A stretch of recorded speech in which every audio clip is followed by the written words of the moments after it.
Impoverished young girl wed. A 73-year-old millionaire. A week later. She was stunned by what she saw. Hello everyone. Before we begin today's story, I have a small favor to ask. Please hit subscribe and turn on the notification bell so you never miss our channel's new videos. It is quick, free, and the best way to support us in bringing you more dramatic stories. Your support means the world to us. Where are you watching from? Drop your city or country in the comments below. Thank you very much. Now, let us return to our main character. Her name was Emily, a 23-year-old girl who had grown up in the forgotten corners of the city. Every morning, she worked 2 shifts at the diner just to bring home a few crumpled dollar bills, barely enough to keep the lights on in the small apartment she shared with her sick mother and younger brother. Her shoes had holes in them, her hands were rough from washing dishes, and yet, she never once complained. Emily's only dream was to pay for her brother's asthma treatment and to make sure her mother could rest without worrying about eviction notices piling up on the kitchen table. But life had other plans. The hospital bill came like a hammer. $10,000, an impossible sum for a girl who counted her tips in single-dollar bills. She tried everything. Loans, pleading with landlords, even working triple shifts until her body gave out. Still, the debt grew larger, and the family's hope shrank smaller. It was on one of those suffocating nights, when the city lights felt more like chains than stars, that an unexpected proposition appeared. A man in a perfectly tailored suit entered the diner, where Emily was wiping down tables past midnight. He did not look like the other late-night customers. His eyes were sharp, his presence commanding, and when he slid a business card across the counter, Emily's hand trembled just picking it up. The card bore the name of Henry Lancaster, a 73-year-old millionaire whose face she had only ever seen in newspapers and on business magazines at the grocery store. He owned hotels, construction companies, and more wealth than Emily could fathom. So why was he sitting in a dusty booth, sipping burnt coffee, and staring at her as though he had made up his mind about something? "Miss," he said quietly, "I have a proposition that could change your life. But it will not come without a price." Emily's heart pounded. Was this some cruel trick? A scam? Yet the way his voice carried authority left no room for doubt. Henry continued, "You need money. I need a companion. Not love, not affection. A wife in name only. You will receive security, a roof over your head, and the financial support your family desperately requires. In return, you will stand by my side in public, attend functions, and wear my last name. Nothing more." Emily froze, her mind screaming in disbelief. A contract marriage. Something she had only heard in whispered stories, never thought could actually be real. She stared at the plain gold band he set on the table beside his untouched coffee. It gleamed coldly under the neon light, a symbol of chains disguised as salvation. Could she really say yes? Could she marry a man 50 years older, a man she did not love, simply to save her family? Shame burned in her chest, yet desperation twisted tighter around her like a noose. She remembered her mother's labored cough, her brother's wheezing in the night, and the landlord's threats. Slowly, with trembling fingers, Emily picked up the ring. She whispered, I will do it. And just like that, a poor young girl stepped into the gilded cage of a millionaire's world, believing she had sold her soul for survival. Never imagining what shocking truth would be revealed only a week later. The morning after Emily agreed to Henry's proposition, her life felt like it had been rewritten overnight. She awoke in the same cramped apartment, but the gold ring on her finger glinted against the faint light filtering through the cracked blinds. It felt heavy, like an anchor pulling her into a world she could not yet comprehend. Henry had not wasted time. A sleek black car arrived outside her building that very afternoon. The driver addressed her politely, calling her Mrs. Lancaster. And for a moment, Emily nearly laughed at the absurdity of it. She was a diner waitress yesterday, and today she was a millionaire's wife in name. The contrast was dizzying. When she arrived at Henry's estate, the gates swung open to reveal manicured gardens, marble fountains, and a mansion that seemed more like a museum than a home. Emily's shoes clicked nervously against the polished floor as servants watched her with thinly veiled judgment. Their eyes said what their mouths did not. She did not belong here. Henry appeared at the top of the grand staircase, formal and composed, holding a thin leather folder. "Emily," he said, his voice steady, "it is time we discuss the terms." They sat across from each other in a study lined with bookshelves that reached the ceiling. The folder opened with precision, revealing a stack of neatly typed documents. Henry slid the first page toward her. "This is our contract," he explained. "Clause 1. You will remain my legal wife for no less than 12 months. During this time, you will attend social events, family gatherings, and business functions by my side. Your role is to maintain appearances, nothing more." Emily swallowed hard. The legal language blurred before her eyes, but she forced herself to listen. Clause 2. In exchange, I will provide financial stability. Your family's medical bills will be paid in full, and you will receive a monthly allowance to ensure you never return to the life of scarcity you endured before. However, this support will be contingent on your compliance with the agreement. Res. Her hands tightened on the edge of the table. The offer was both salvation and a cage. Henry continued. Clause 3. Personal boundaries. We will share a roof but not a bed. You are not expected to love me, nor will I impose affection upon you. This arrangement is contractual, not emotional. Do you understand? Emily nodded faintly, relief mixed with an ache she could not name. She had feared worse, yet hearing the words spoken so coldly stung in a way she had not prepared for. Finally, Henry reached into the folder and pulled out a pen. He placed it in front of her, his gaze unwavering. Clause 4. Discretion. You will not discuss this contract with anyone. To the world, we are husband and wife. Only within these walls do we acknowledge the truth. The pen felt foreign in her grip as she hovered above the dotted line. She thought of her mother, coughing in the dim bedroom, and her younger brother struggling to breathe at night. The image pushed her forward. With one steady breath, Emily signed her name. Henry closed the folder without hesitation. Very well. From this moment, you are Mrs. Emily Lancaster. The title echoed in her mind, unfamiliar and suffocating. As she followed him out of the study, her steps faltered at the sight of the portraits lining the hallway paintings of generations of Lancasters, stern faces watching her as though she were an intruder. And perhaps she was. That night, she lay in a room larger than her entire apartment, the silk sheets cool against her skin. Yet she could not sleep.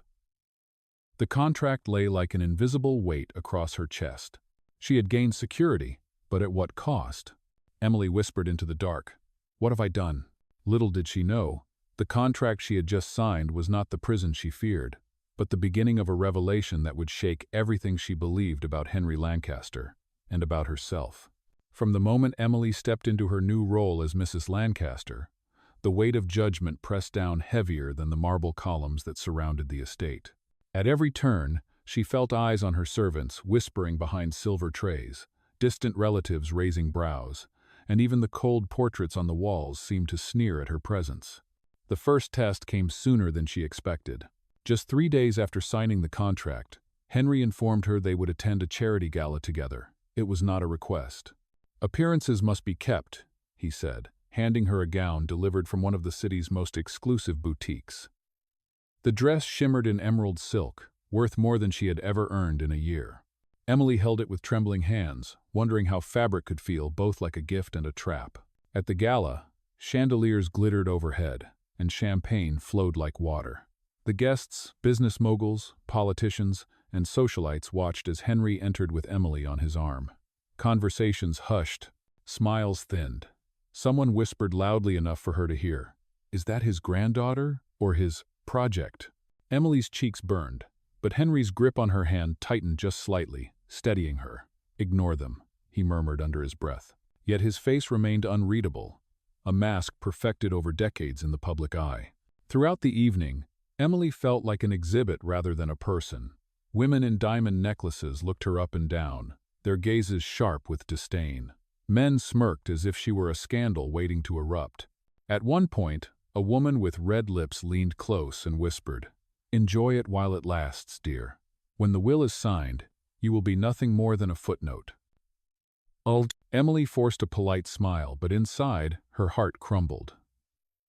She wanted to scream, to defend herself, but she remembered the contract, silence, composure, the image of a dutiful wife. Later that night, back in the mansion, Emily sank into the edge of her bed. tears slipping silently down her face. She had thought the hardest part would be signing the papers. She was wrong. The hardest part was wearing a smile in a room full of people who saw her as nothing but a gold digger. And yet, not everything was as cold as it seemed. In the quiet spaces of the estate, Emily began to notice things about Henry. He walked with deliberate care, his cane tapping lightly against the floor, but his eyes never missed a detail. When she skipped dinner one night, he had a tray of food sent to her room without a word. When she shivered during a garden walk, he draped his own coat over her shoulders, before continuing to speak about the roses, as if nothing had happened. These small gestures unsettled her. They were not in the contract. There was no clause that said he had to care whether she ate or whether she was cold. Yet, he did. Emily tried to harden herself. "Do not be fooled," she whispered to her reflection in the ornate mirror. "This is business, nothing more." But deep down, a quiet question lingered. Was Henry Lancaster truly the unfeeling tycoon everyone believed him to be? Or was there something hidden beneath his rigid exterior? One evening, as she walked past his study, Emily overheard voices. A man, perhaps a relative, spoke harshly. "She is using you, uncle. She is after your money, nothing else. You cannot seriously believe she cares about you." There was a pause. Then Henry's calm voice replied, "I know what she needs, and I know why I chose her." Emily froze in the hallway, her heart pounding. Why he chose her? What did he mean? She backed away silently, the unanswered question following her into the darkness of her room. Days turned into weeks, and Emily found herself caught in a strange rhythm inside the Lancaster mansion. On the surface, everything followed the terms of the contract: formal dinners, social appearances, and the quiet distance that defined her and Henry's arrangement. Yet underneath, something else stirred, something that was never written in ink. One morning, Emily entered the dining hall to find Henry already seated, reading the newspaper. He glanced up, noticing the way her eyes were tired. "You have not been sleeping well," he said simply, not as a question but as an observation. Emily hesitated, unsure how to respond.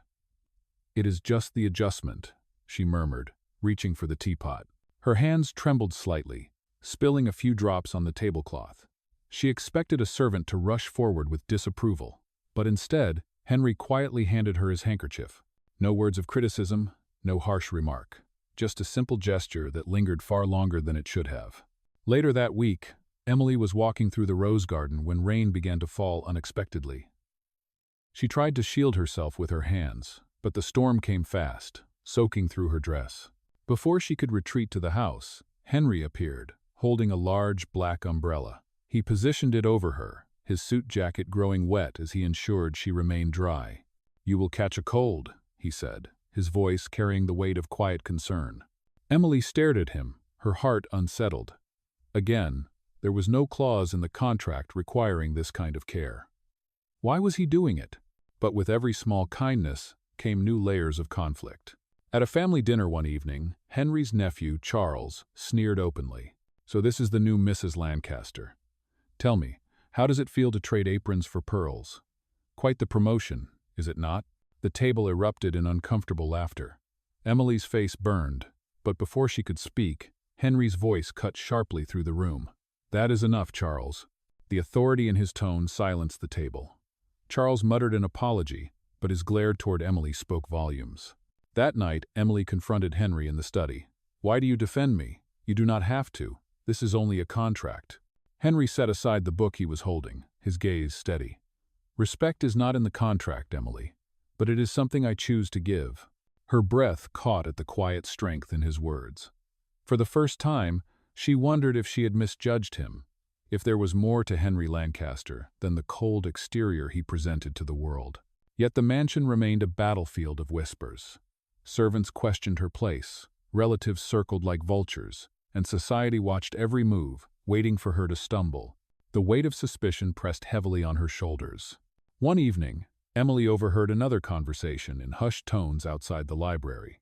A woman's voice, sharp and mocking, said, "She will never last. He is only keeping her for show. She is temporary, like a decorative vase that will eventually crack." Oh, Emily pressed her back against the wall, her chest tightening. The cruel words echoed long after the voices had faded. When she entered her room that night, she found a small detail that made her pause. On her bedside table lay a book. An old novel she had once mentioned, loving during a brief conversation. She had not told anyone else, only Henry. The realization sank deep. He had remembered. He had listened. Emily sat on the edge of her bed, holding the book in her hands, and whispered into the silence, "Why are you doing this, Henry? Who are you, really?" The contract had been meant to define boundaries, but with each passing day, those boundaries blurred.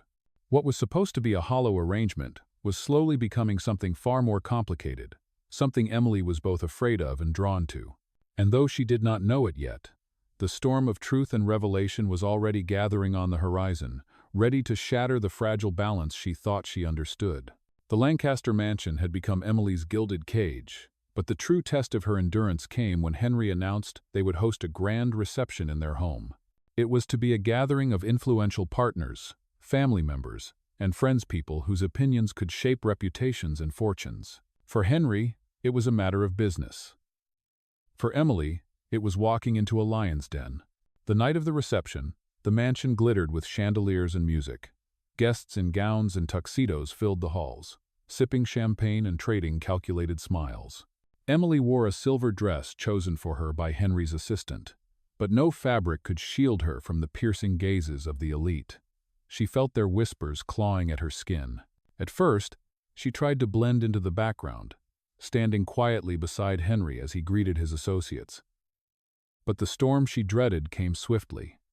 Charles, Henry's ambitious nephew, raised his glass and called for attention.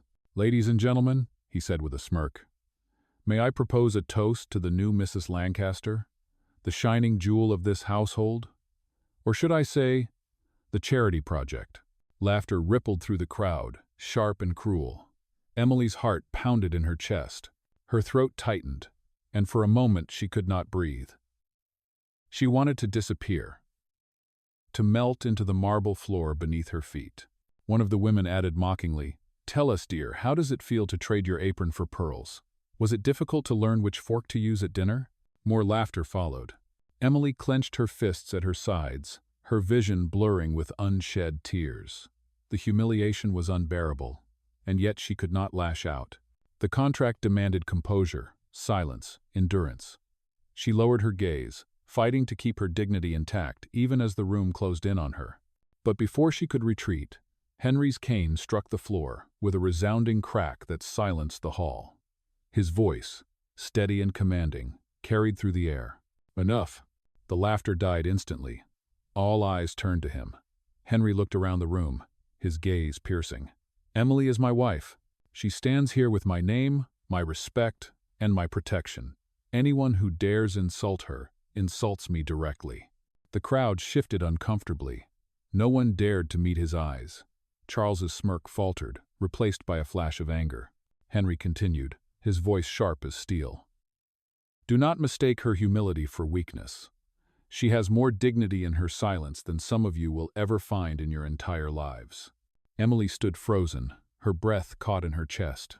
She had expected him to let the insults pass, to keep the mask of indifference for the sake of appearances. Instead, he had defended her with a force that shattered every expectation. The reception resumed in awkward silence.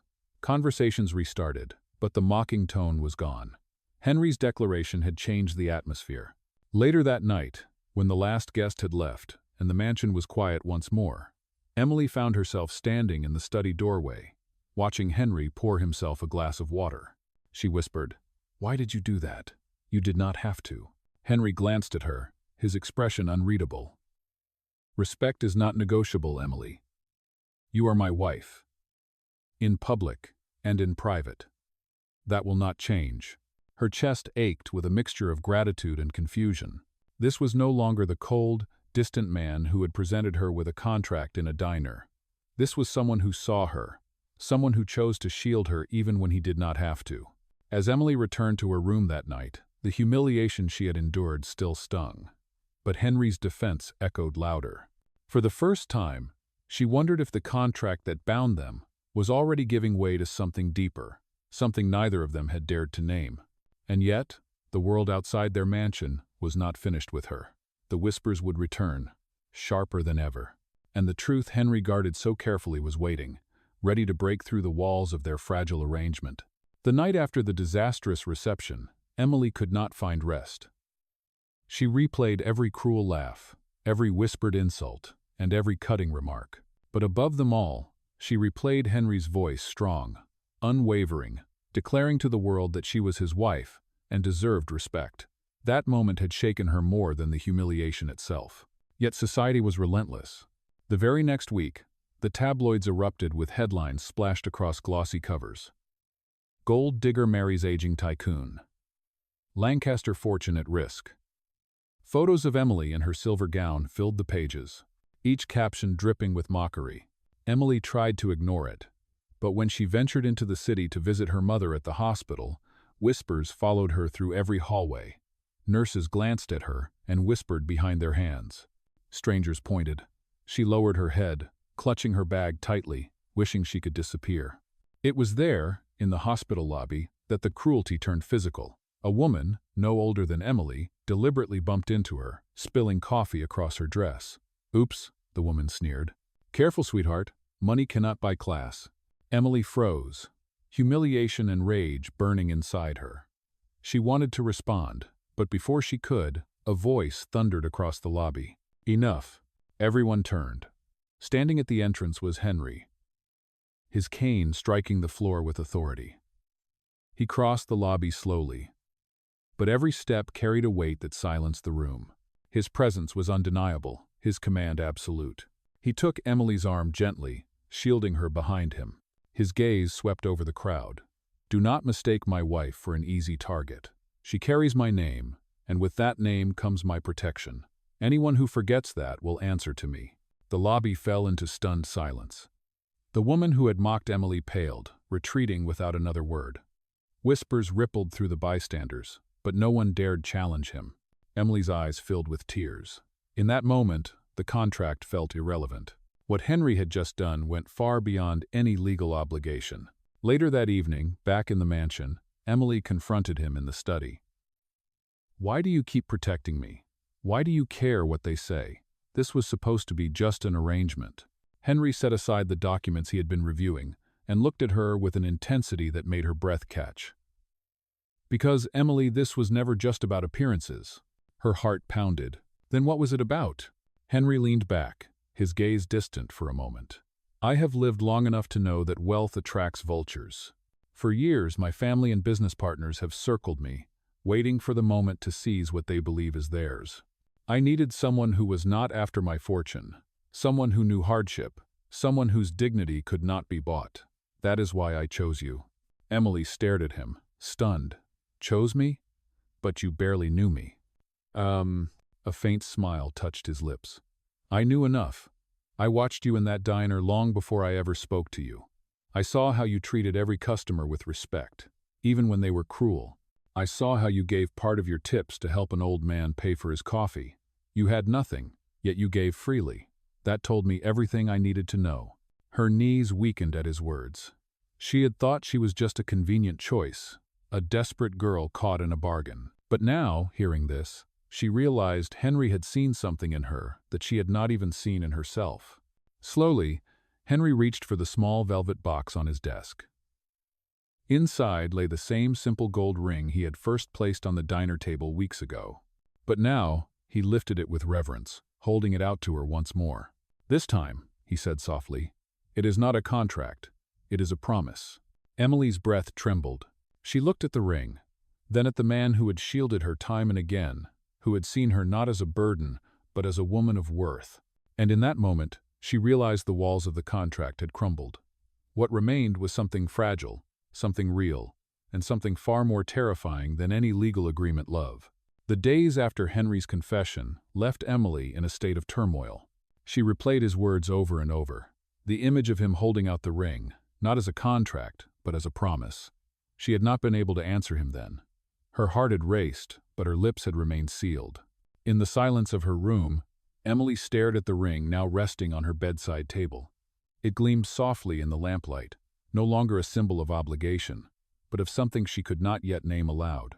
She touched it gently, her chest tightening with a mixture of fear and longing.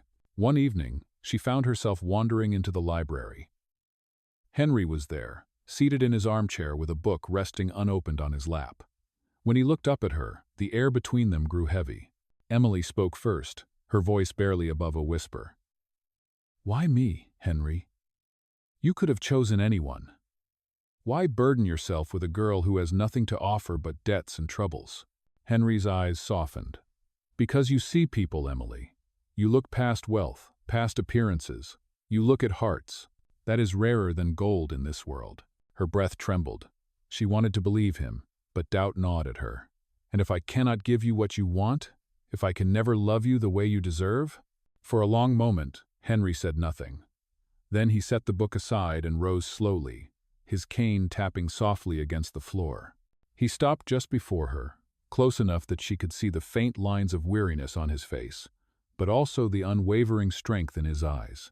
"Love," he said quietly, "is not demanded. It is given freely. All I ask is honesty. All I ask is that you be yourself." Emily felt her defenses crack. The weight of weeks of humiliation, of whispers, of fear pressed against her. And suddenly the tears she had fought so hard to contain broke free. She covered her face with her hands, but Henry's hand gently lowered them, his touch steady and patient. For the first time she allowed herself to lean into him, her forehead resting against his chest. He did not move, did not press, simply stood there, holding her, as though she was the most precious thing in the world. In that fragile silence, Emily realized she was no longer afraid of him, or of the contract, or even of the society that despised her. The fear that remained was different. It was the fear of admitting that her heart was changing, that the walls she had built were no longer strong enough to keep Henry Lancaster out. Peace inside the Lancaster mansion did not last long. The whispers from the outside world grew louder, and the storm finally broke when Charles, Henry's ambitious nephew, made his move. One morning, Emily entered the grand hall to find a group of relatives gathered. Charles stood at the center, holding a stack of papers, his eyes gleaming with triumph. "Uncle," he said loudly, ensuring everyone could hear, "it is time the truth came out. This girl has manipulated you. She is after your fortune. I have proof." Gasps rippled through the room as Charles waved the papers dramatically. He claimed they were evidence receipts, fabricated conversations, even photographs taken out of context. "She is a fraud," he sneered. "She never cared about you. She only wanted your money." Emily's heart pounded as the accusations filled the air. She wanted to shout, to defend herself, but the weight of so many hostile eyes crushed her voice. Before she could speak, Henry rose from his chair.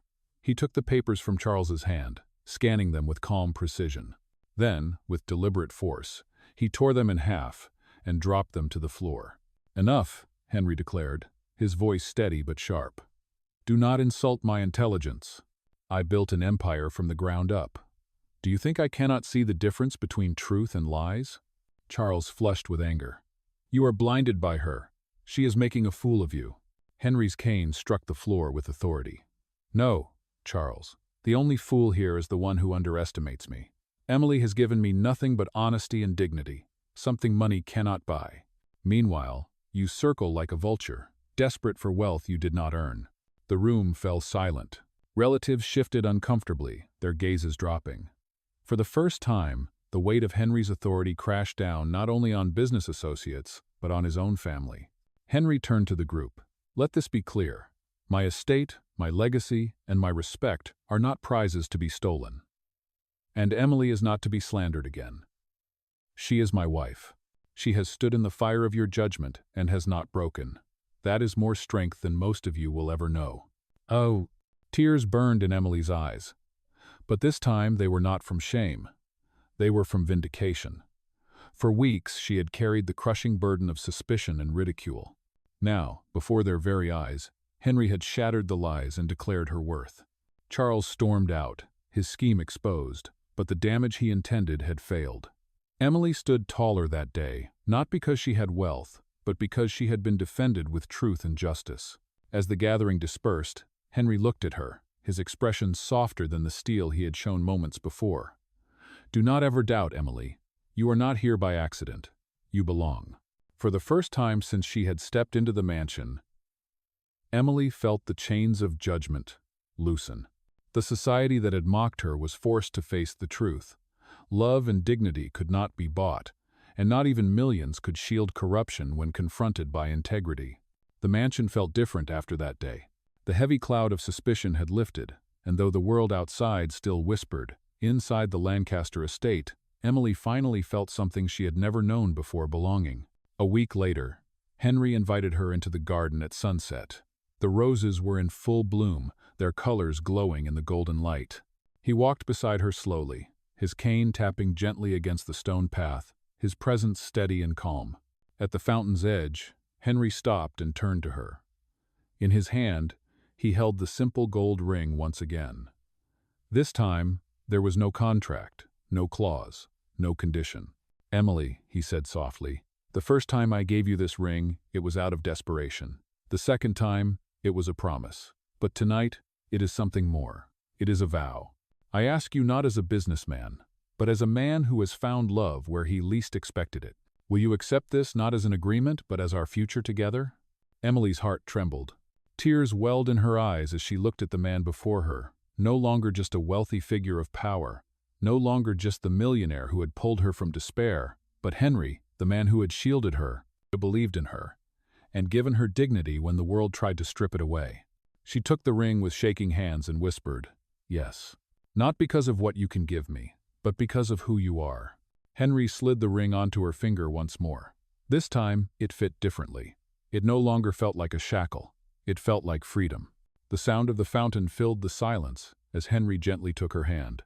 "Let them talk, Emily. Let the world gossip and sneer. What matters is not their judgment, but our truth. You are my wife, not by contract, but by choice. And that will never change." "Oh." Emily leaned against him, her tears falling freely, not from pain, but from relief. For so long she had feared she was unworthy, an outsider in a world of power and wealth. But now, standing beside Henry, she knew she had found something far greater than riches. She had found love, respect, and a partnership built not on appearances, but on truth. As the sun dipped below the horizon, the light caught the ring on her hand, casting a warm glow. It was no longer the symbol of a desperate bargain. It was the symbol of a love that had been tested by fire, scorn, and doubt, and had emerged stronger than gold. And so, the poor young girl who once believed she had sold her soul for survival now stood proudly as the wife of a man who proved that true wealth was not measured in millions, but in the courage to love without fear.